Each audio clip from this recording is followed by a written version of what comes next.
Here is one of my favorite ways to get my cinnamon roll fix when I don't feel like making the real thing. I'm talking about this cinnamon roll bread, y'all. It is so good. Let's make it.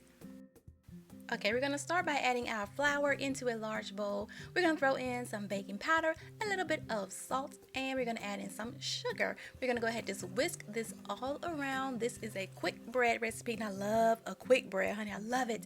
Okay, make you a little well in the center of your bowl and add in your vegetable oil, some good old-fashioned buttermilk. We're going to throw in an egg, crack that egg in there, and we're going to add in some vanilla extract. Mix this all around. That looks perfect. Add a little bit of flour to the well, just like that, and just kind of stir it up. You want to be very gentle because you don't want to overwork this batter, because then you're going to have a tough bread, and we want fluffy and moist. So we're going to mix it up just until it is combined and looking like this. That is a perfect batter.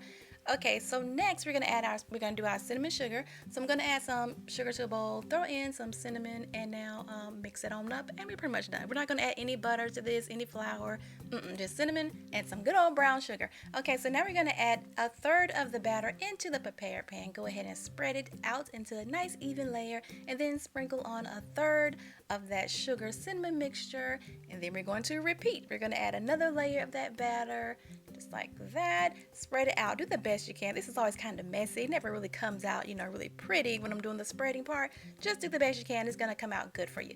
All right, so this is the final layer going on right here. Just plop it on, spread it out just like that, okay? And then finally sprinkle on the last bit of the cinnamon sugar layer. If you don't use all the cinnamon sugar, that's fine. Sometimes I do, sometimes I don't. All right, next I'm just going to take a knife and just kind of run it through the batter just to kind of create some swirls. Don't overdo it though.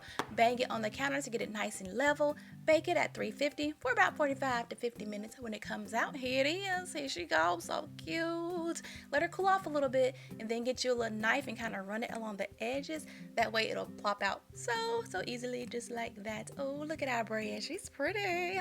So when you have the bread out of the pan, you can go ahead and make your little cream cheese glaze here. I'll put that recipe on my blog with this recipe. Cream cheese glaze. I love this glaze because it hardens up perfectly. So if you want to give this bread as a gift, you can wrap it up and it won't smear or smudge. So it's a really good gifting bread. Okay, so I have my cream cheese glaze all over my bread. It's hardened up, and now you can serve it. I like it hot, honey. I serve it nice and warm because I like for everything to be all gooey. I like for that glaze to be kind of, melty and hot. So yeah, you can serve it room temperature. It tastes good room temperature, but when it's hot, honey, yes. Okay, now here is my favorite part right here, you guys. The middle. Let me show you guys. The middle is like a cinnamon roll. It really is that gooey cinnamon layer. I love it. Make this recipe. Let me know how you like it. Don't forget to leave me a comment, subscribe, all that good stuff, y'all. Later.